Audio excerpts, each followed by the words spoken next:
Hey, it's your girl, your host with the most, your favorite chick to chit chat with, Miss Mo. It is your sister on the pull up here to help you unpack, process, and progress forward in power and prosperity.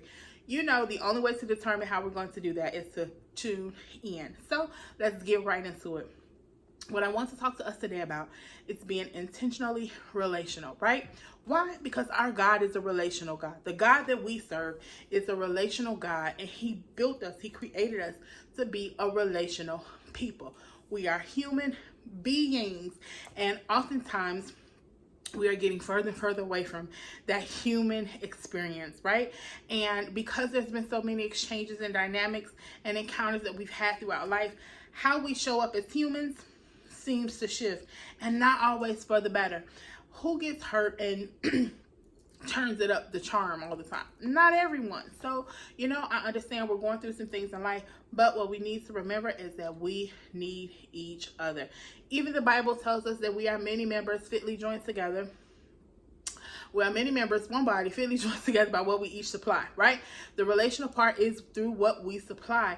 What you bring is valuable. What you bring is necessary. It tells us there are different gifts, different administrations, different operations, and oftentimes we try to get each other to show up the same way. Oh, if you're this, you should show up like this, or XYZ. And yes, there are some expectations that we have on things, but sometimes those expectations are not according to God and are not according to individual measures, but more so preferences and limited to understanding. But that is not what this is about. We are talking about being intentionally relational. Oftentimes, as things come up to make things more convenient, we lose the human aspect of it, the compassion, the love, the passion, the touch, the exchange that happens in human exchanges, right? Because things become more streamlined, which means that you have scripts that you release. Like, even if you notice, and I don't know if anyone else has this, when you reach out to HR, oftentimes it's less about the human and more about directory. And it's like they're giving you direction. Oh, go here. Oh, go here. Oh, you need to talk to this person. And it's, oh, you need to talk to your people leader. What if my issue is with my people leader? Who helps me?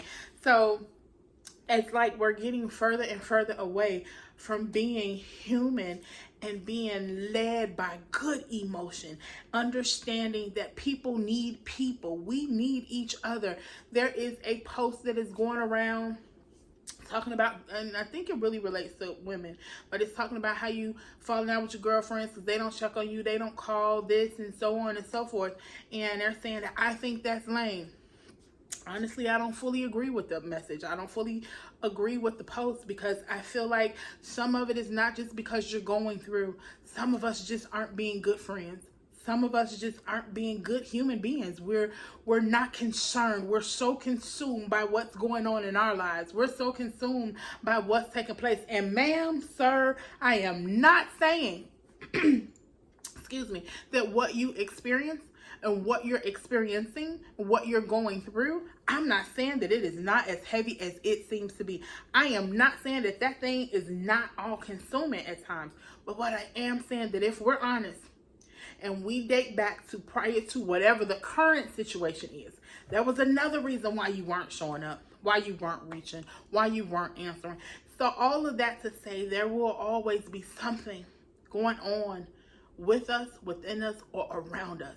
But we still have to make an effort to still show up for other people. We need each other. We were created to require the other. You understand what I'm saying? Yes, you came into this world solo unless you were a twin, but even then, you all may have shared a womb at the same time, but you didn't come out together. One of you still had to come out before the other one did. So yes, you made your entrance solo, but that is not how God intended for us to live our lives. God created us to be a relational person. We are relational beings created by a relational God.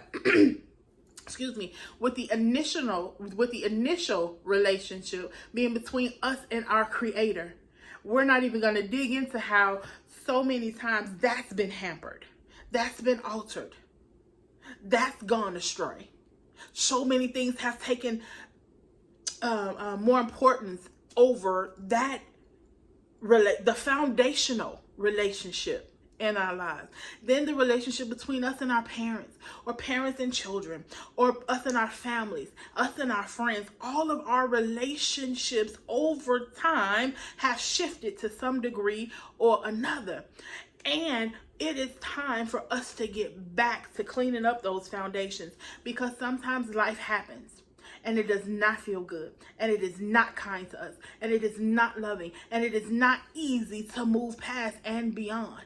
But many times, some of the darkest moments in my life were a lot easier because I had someone there with me or for me when I didn't know how to be there for myself, praying for me when I couldn't utter the words, telling me that I had no choice but to live when I didn't want to live. You understand what I'm saying?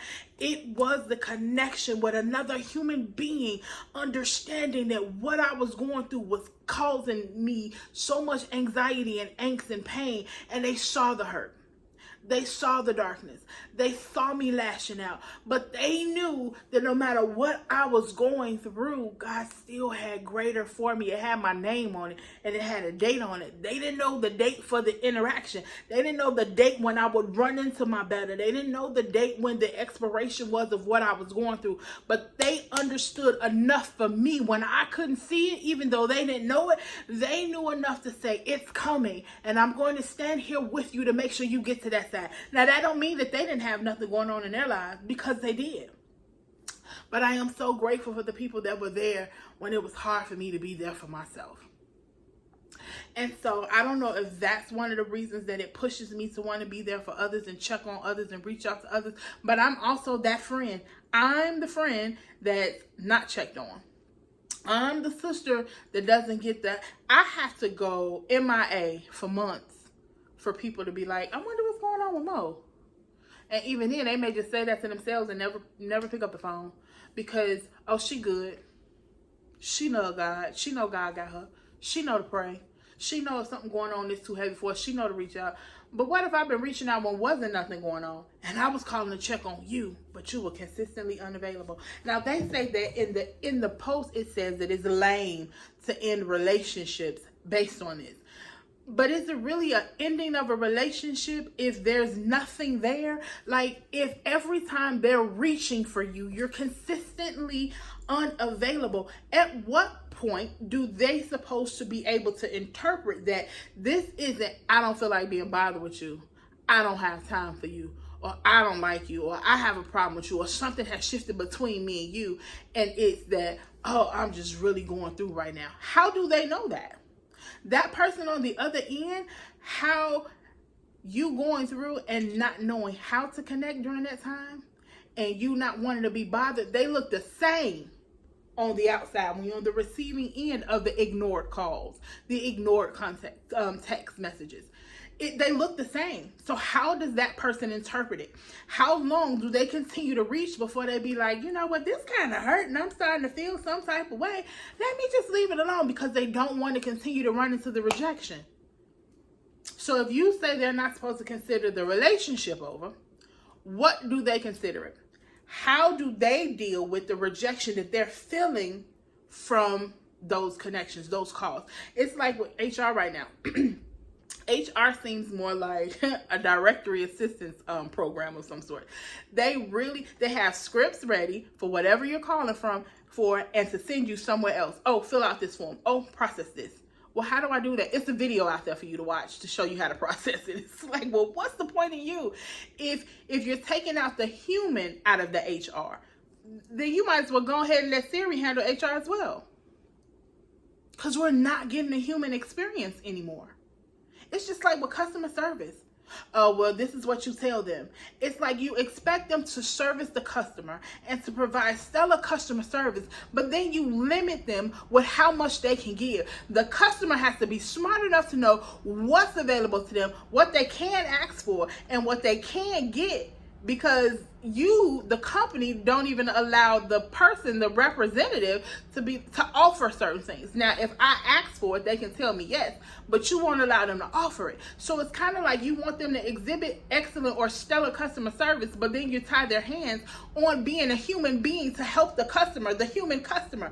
It's like you tell them to strip away the compassion, and so they show up and they read these scripts, and they're just as stale as the script is, and so the customer is receiving that, and you're frustrated because I'm calling in for help, but I can't get help. And so the same thing happens when you're reaching out to a friend. Sometimes you're reaching out to that person not because you need anything, not because you want anything. You just want to know how they doing. Maybe the thing you're going through, my brother or my sister, the divorce, the job loss, the losses of life for family members, or whatever the case it is you're experiencing. I'm not demeaning it, so let's not go there, because everybody is experiencing some heavy things that they have never had to deal with before and may not know how to. Totally get it. But maybe that thing that you're experiencing, maybe that thing that you're going through, God has dropped you on the hearts and minds of others and said, reach out to him or her. And so here they are reaching. They know what they heard God say, but here you are rejecting. Not even a follow-up like, hey, thanks for reaching out. You know, I'm really not in a good place right now, and I don't really want to talk. So they already know whatever this thing is ain't got nothing to do with them. It's all you. So in that case, they know how to adjust to still connect, right? It's like I have a brother who just experienced a major loss, and he's not ready to talk to anybody or a lot of people. Hey, I totally get it. This don't have nothing to do with me, bro. You in a dark place. You're in a painful place. You're angry, you're hurting, and you're mourning. Totally get it. So what I'm going to do is I'm going to make sure you know that I'm here. Brother, I'm covering you. I love you. I got you. If or when you're ready, I am right here. Don't matter what time of day, don't matter what time of night, I got you. And in the meantime, in between time, I'm praying. I find a song, I'm like, oh my God, this is so amazing. I think this may minister to them and encourage them. Let me send that. Oh my God, listen to this message. Oh, this is exactly what they're going through. Or maybe something else. Let me send this over.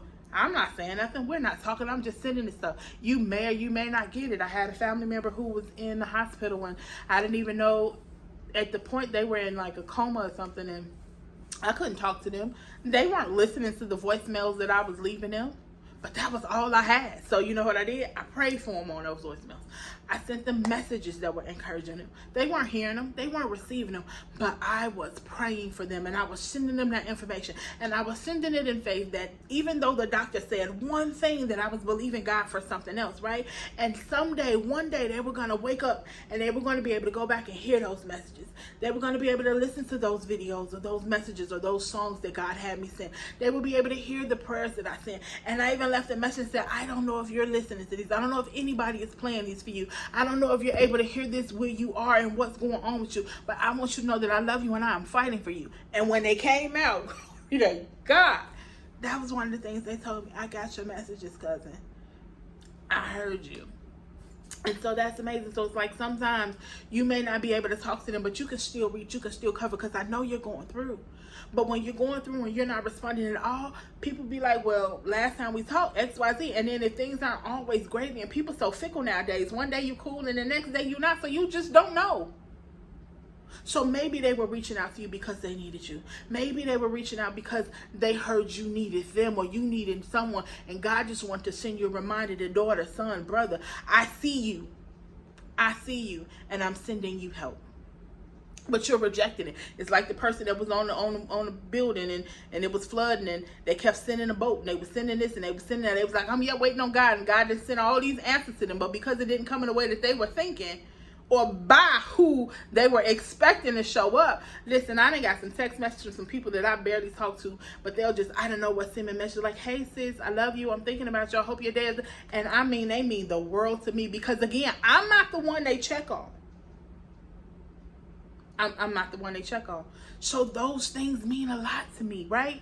So I don't know. It's too much more to that situation to unpack and just put in this box or bucket of, you know, you lame for falling out with people because they ain't checking on you, because everybody going through. If everybody's going through, then that means we need each other.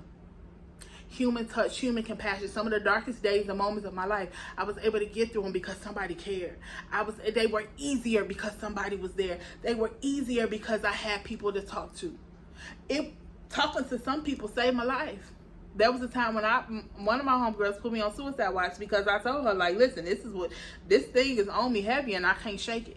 She called me every hour on the hour until she trusted me to be like, look, I'm tired, I'm sleepy, I'm not gonna do it, I promise you we good. And even then she still put a parameter in place to make sure that I didn't do anything. So listen, we need each other. God made us relational on purpose. Many members fitly joined together by what we each supply. Different administrations, different operations, and different gifts. We all show up different. Let's not try to make each other a carbon copy of one another, and let's not dismiss somebody because they don't sound the same way as you. Let's not try to dismiss somebody because they don't move the same way you do. We all are necessary to accomplish what God set us out here to do. And again, part of that purpose, our purpose is relational. Because we serve a relational God. And I just want us to get back to a place of being more kind and compassionate and paying attention, listening with an open heart and a compassionate heart.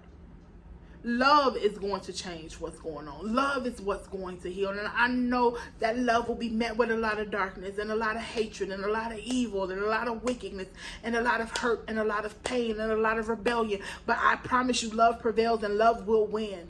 We need each other, and we will not be excusing bad behavior. I was going through some things and I didn't even realize all of it.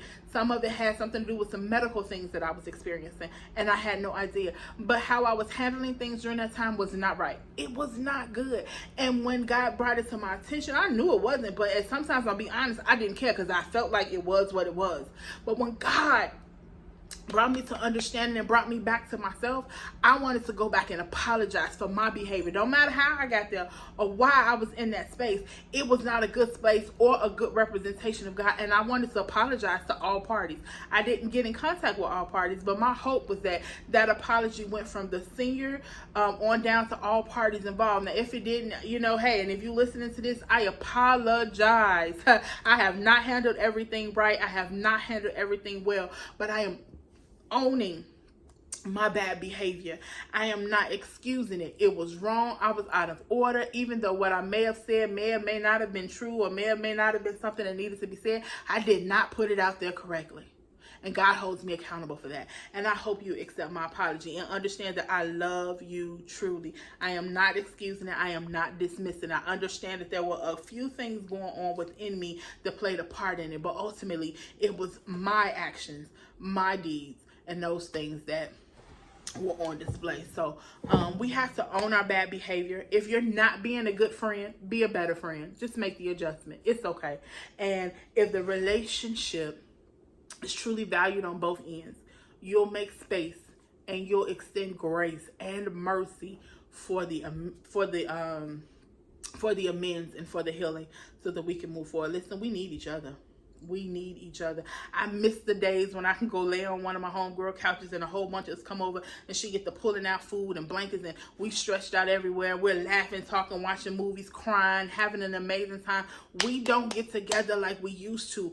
Some of the things that came along to make things convenient and streamlined is taking away our human exchanges, and we need them. Listen, a hug. I had somebody hug me and I don't even think they meant to hug me as long as we ended up hugging, but the embrace in that moment was something that I needed, and I didn't even realize that I needed it as much as I did, and that thing broke me, and I held them way longer than they intended, but I needed that touch. It wasn't inappropriate or anything like that, but I needed it. And I believe we need to get back to that. We need to get back to being human. We need to get back to human exchange. We need to get back to being relational, because too many of our exchanges, even though they're human upon human, they are more transactional than they are relational, than they are filled with compassion. You got to book this, book that. And at the end of the day, we need each other. And your schedule, your calendar may not have enough room for everything. And listen, I'm all for it because I know we need balance. Listen, this video about to be much longer because there's so much more to talk about, or experiences that lead to why I am saying what I am saying today. However, I just want us to be more intentional about being relational, as we are relational people created by a relational God, and our purpose is relational. I love y'all real big. Until next time, and next time may be much sooner because I still have so much to share about this topic. I am passionate about us being there for one another. I hope to hear from you guys soon. God bless you. And as always, I love y'all real big. Keep it, kingdom.